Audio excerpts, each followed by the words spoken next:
We understand that a war crime, any war crime, must be severe and preferably despicable. Only in this case does it evoke genuine delight and pride for the country among Russians, today's Russians. And now, of course, no one will deceive the Russians with some petty trickery. Executions of prisoners have become routine. Torture has become boring. And strikes on hospitals and maternity wards no longer bring the former joy. But the bombing of Sumy managed to make them happy. They were also delighted by the video showing a scattering of dead children, mothers, postmen, pianists, and pensioners. And this scattering, it once again strengthened the belief in the greatness of Russia among the masses. Not a single cry of pain was heard, nor a whisper of remorse, nor sympathy, or at least some kind of sorrow. No, nothing. None of that. None at all. No candles, no tears, no black veils. In Russian social networks and in the media too.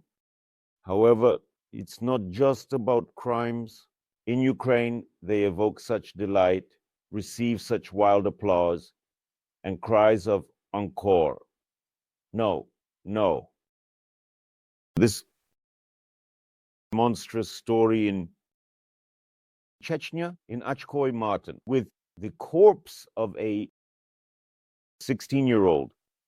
16-year-old, I was mistaken, not 17 years old, but 16. A 16-year-old boy thrown at the feet of the crowd to be spat upon. This also greatly pleased Russian patriots. Such a vivid, illustrative example of Kadyrov's regime, it managed to pluck at Russia's most, the joyful strings of the soul.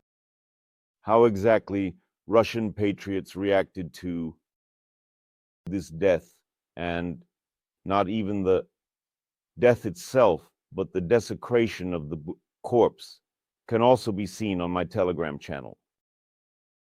All of this is presented there. And by the way, it has become finally clear and known what caused the attack.